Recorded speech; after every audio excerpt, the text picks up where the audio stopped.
অনেক দর্শকের মতো আমিও ব্যক্তিগতভাবে মেহজাবিনের ভক্ত, অভিনেতা মেহজাবিনের ভক্ত। তো আমার সেই সহকর্মীর প্রথম সিনেমা মুক্তি পাচ্ছে হলে, মানে হলে বড় পর্দায় নিজেকে দেখতে পাবার আনন্দটা খুবই অন্যরকম অনুভূতি।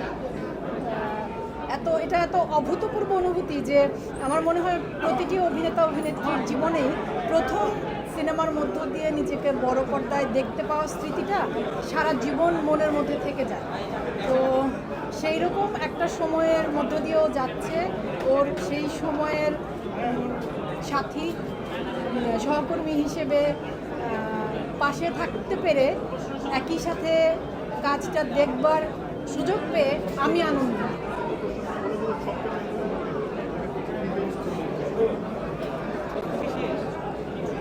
আপু, আরেকটা বিষয় হচ্ছে একটু কথা বলার সময় ক্যামেরার দিকে লুক দিয়ে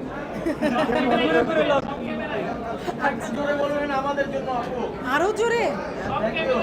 আচ্ছা আচ্ছা আচ্ছা, চল। হ্যাঁ,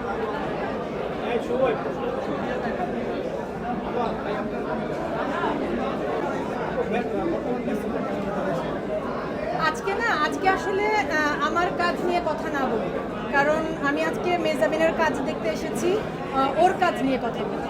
আমি বরং মেহজাবিনের সাথে আমার প্রথম কাজের অভিজ্ঞতাটা একটু শেয়ার করতে পারি।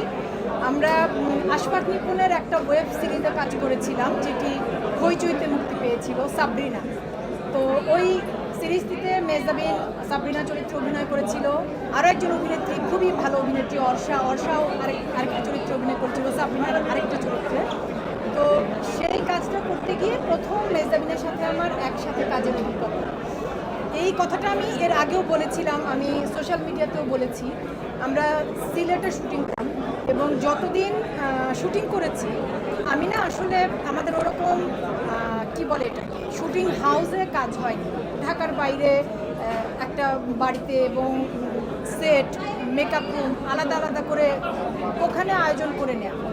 তো যে কদিন মেহজাবিন কাজ করেছে আমি আসলে বিশ্বাস করেন আমি খুব অবাক হয়ে ওকে দেখতাম। মানে সারাটা দিন একটা মেয়ে চুপচাপ স্থির হয়ে বসে আছে, কোনো কথা নেই, কোনো আওয়াজ নেই, কিচ্ছু নেই, নিজের মতো নিজের মধ্যে আছে। যখন ক্যামেরা অন হচ্ছে তখন একটা অন্য মানুষে পরিণত হচ্ছে। তো আমি বলেছিলাম যে আমার এইটুকু মানে কাজের অভিজ্ঞতায়, আমার 20 বছরের কর্মজীবনের অভিজ্ঞতায় আমার মনে হয়েছিল যে একজন শিল্পীর মেকআপ রুমে আচরণ কেমন হওয়া উচিত সেই বিষয়ে আমরা ছোট থেকে বড় সকলে আদর্শ মানতে পারি।